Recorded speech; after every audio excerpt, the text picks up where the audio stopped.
And we have this incredible opportunity to be able to save our state. You know, listen, we want to be able to say that we live in the greatest state and the greatest country in the history of the world. But then we call up our friends and family in other places like Florida and elsewhere. And then they point out to us, they say, well, doesn't New York lead the entire country in out-migration? So how can you say that you live in the greatest state and the greatest country in the history of the world? Now, the reason why people are leaving this state is because of a breaking point that is being hit. Attacks on wallets and safety and freedom and the quality of our kids' education. And New Yorkers are looking elsewhere. And they're seeing that their money will go further, they'll feel safer, they'll live life freer. And that's why New York leads the entire nation in population loss. We have an opportunity in 10 days to turn it all around.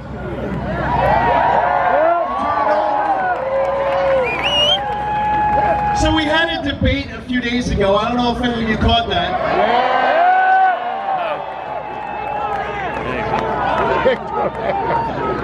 And while we were at this debate, there was question after question after question about crime, and that's good, because this is a really important topic to so many New Yorkers.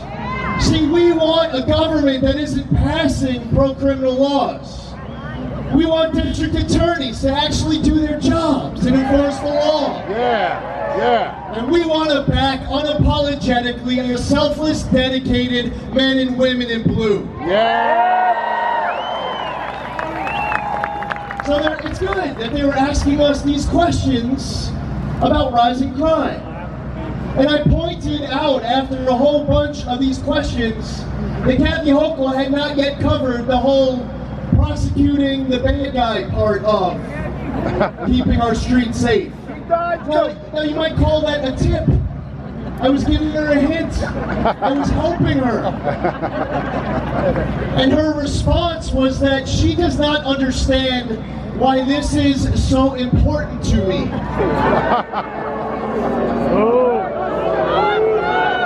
And when Kathy Hochul says that she doesn't understand why this is so important to me, she's saying that she doesn't understand why this is so important to all of us. When Kathy Hochul says that because of my views I am no longer a New Yorker, and she demands I get on a bus and I move to Florida, it's actually an attack on millions of other New Yorkers. If you want to be the governor of New York State, you're signing up to be the governor for all New Yorkers. We are not going anywhere. We are staying to fight for our state. We are taking it back in 10 days.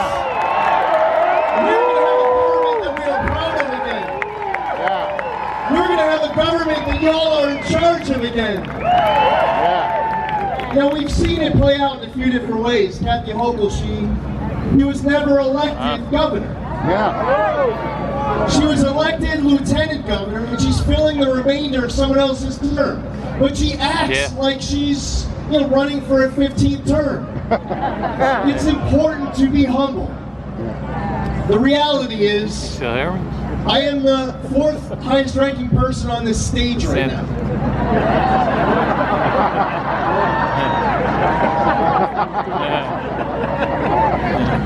And in January 1st, when we all head up to Albany as your next governor, just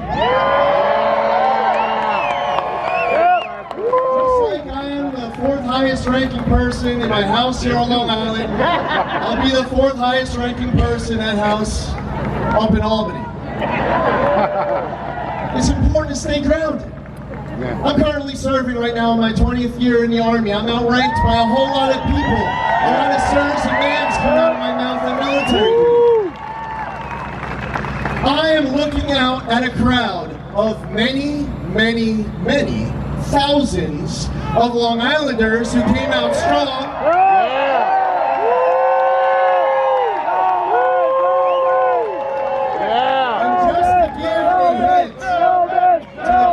who are here covering today's event, we started to plan this event yesterday. Wow.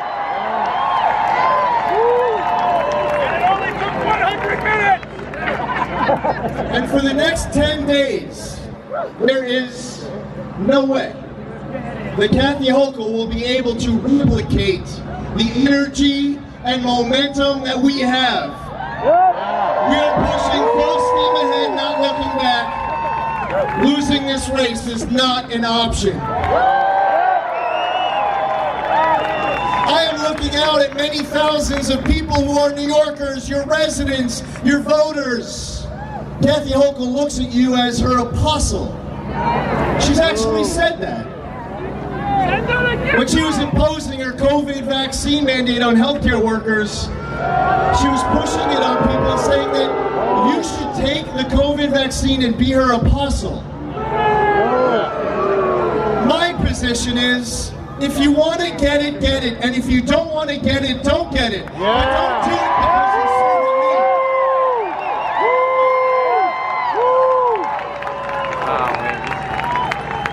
There should be no COVID vaccine mandate on anyone at any level, for any reason, anywhere. And everyone who is fired should get their jobs back with back pay. Kathy Hochul was at a New York State Association of Counties meeting, and she referred to herself as the mother of New York's 62 counties. I am able to promise you this. At no point will I ever refer to myself or even think about myself as the father of New York's 62 counties. I promise you. So I was doing an interview a couple weekends back on Rhea Bartiromo's show on Fox News, and she asked me what my goals were for the first 100 days. That's a good question. Yeah, it is. I told her, actually, what I've been thinking about is what can we accomplish in the first 100 minutes? We have a state to save. So, what I believe needs to get done as soon as we are sworn into office, we raise our hand, we take an oath, and for our first act, the first day that we are in office, we are going to tell the Manhattan District Attorney Alvin Bragg that he is going to be removed for his refusal to enforce the law. Wow. Why are we there? Now listen, the next step is doing what Kathy Hochul should do right now, doing what the state legislature should do, but they're not willing to do their job. They're saying that they're not going to come to the table to make the fixes on all these different pro-criminal laws that they've passed. So we are going to force them to come to the table. As soon as we are sworn in the state of New York, we are going to do what Kathy Hochul could do today if she had any courage. We are going to declare a crime emergency here in the state of New York. And when you all go to sleep the night of January 1st, the following pro-criminal laws are going to be suspended in the state of New York. Cashless bail, less is more, raise the age, the discovery law changes, and the HALT Act, all suspended on day one. We're going to force the legislature to come to the table to work with us. And I'm happy to work with absolutely anyone to find common ground however possible. It's our job. If anyone was to look around this group right now, there are Republicans and Democrats and Independents. And every single day, people tell me, Lee, I'm a Democrat, I've always voted Democrat, but this year, I'm voting for you. It's the first time I ever voted for a Republican in my life. There are people who tell me, Lee, if you do not win this race, then I'm leaving the state. Yeah, I am. Well, listen, the first thing that comes to mind, it's not about whether or not I win this race. This is about us. This is about we. We need to win this race to save the state. And part of that first day action, it shouldn't be required. But we need to state it clearly here in the state of New York, and there's a whole lot of parents who are here tonight. I want to recognize in New York the parent has a fundamental right to control the upbringing of their child, and they do not relinquish that right by sending their kids off to school. I say that the best thing for a child's education is for a parent to be as involved as possible. The best thing for a child's upbringing is for a family unit to be as strong as possible. And on day one, every single COVID mandate that we can get rid of is going to be gone. We have a lot to do.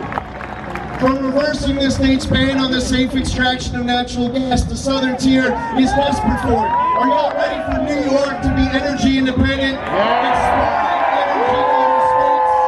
Exporting energy to even other countries. Now listen, I didn't even know if I was going to work up the courage to be here today because Mark Ruffalo recorded a video attacking me and it really hurt my feelings. He recorded this video attacking me, and in the video, it shows water faucets going on and fire coming out because of reversing the state's ban on the safe extraction of natural gas. That's what he said would happen. So when we cut off Russian oil imports, and you see the government running off to Venezuela and Saudi Arabia and elsewhere, we're all scratching our heads. We have the resource right here. But it got worse. After Mark Ruffalo tweeted this, I'm so happy that my family is still willing to stand next to me after this most embarrassing moment. Leonardo DiCaprio retweeted it. I was crushed. I was humiliated. And then Amy Schumer tweeted at me.